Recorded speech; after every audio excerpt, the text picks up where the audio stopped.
What's up, Project Fam?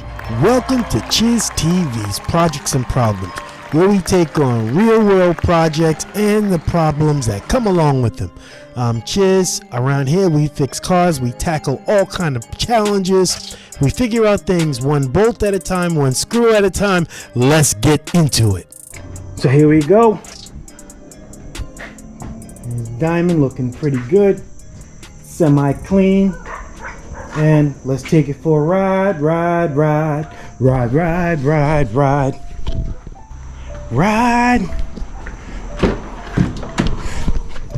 So next thing we need to do is we need to redo the console. See how messy that is? We have to redo it. Look, a piece came off already. So I have to take it off, sand it down, and repaint it. So on my recent trips, I keep hearing this weird clicking sound coming from either the front tire or the back tire, and that's never a good sound. But usually it means I pick something up in the tire. And so my goal today is to kind of take Diamond out for a ride. I'm going to let you guys hear it, and we'll figure this out together. See, I put it in neutral. Alright, I'm going to turn it up so you can hear it even more.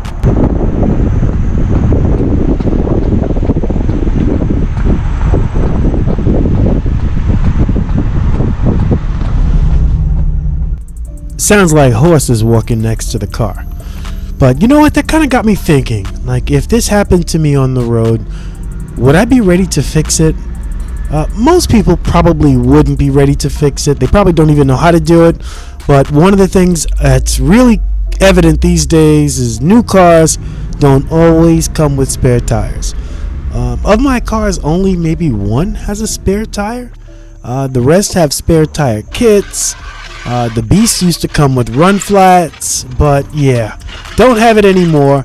So I try and keep a good set of meaty tires on the car, practically new tires on the car, because we all know when your tires are worn and you don't have a tread, you pick everything up on the road.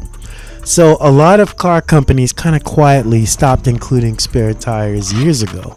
Instead, you'll find like a can of the goo that's in the trunk, or even a small air compressor, if you're lucky at least.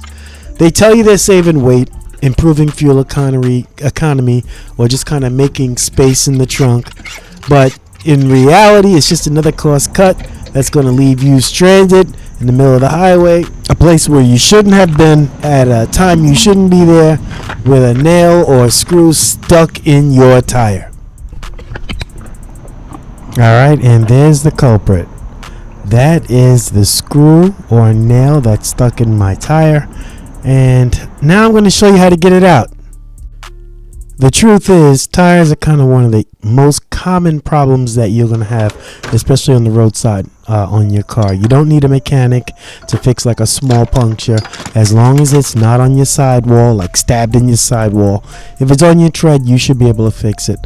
All you're going to need is kind of like a plug kit, a jack, portable air compressor, and a tool to get the screw or nail out. As you can see, I'm using one of my pliers to get it out. It doesn't take that much. For no more than like $5 or $10, you can kind of do it yourself. There it is, some of the air coming out the tire, no issues, because I'm going to put air back in the tire when I plug it again. This whole process might take 15 minutes. I keep multiple tools in the garage to be able to do this.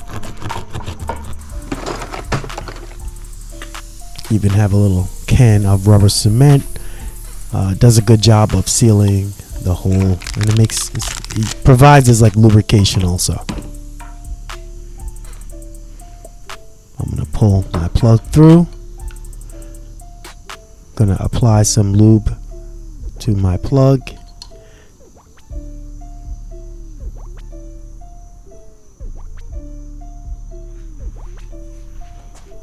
And I'm going to push it down in the tire, leave a little bit out. See, it's going in slowly. When I get to the right depth, then I just yank it out. And then I want to cut off as much of the excess as possible. 15 minutes. I'm going to put some air in. You could do this in your driveway. You could even do this on the side of the road, as long as you're in a safe area. Truth is, we spend a ton of money on like technology, including backup cameras, lane assist, parking sensors, but somehow a simple spare tire is too much to ask for. Give me back my doggone spare tire. So if your car does not have a spare tire, first of all, you should know whether or not your car has a spare tire before you need it. So check now. Stop the video, check right now, see if you have a spare tire. But if your car doesn't have a spare tire, at the very least, make sure you have a tire repair kit kind of ready to go. Because when you're stuck with a flat at midnight in the middle of nowhere where you shouldn't be in the first place, your fancy car is not going to help you. You're going to need someone to help you with this tire. So after reinflating the tire, I want to make sure it's holding air. I can use like a soapy solution because it'll bubble a little bit more, but my little detail spray works fine.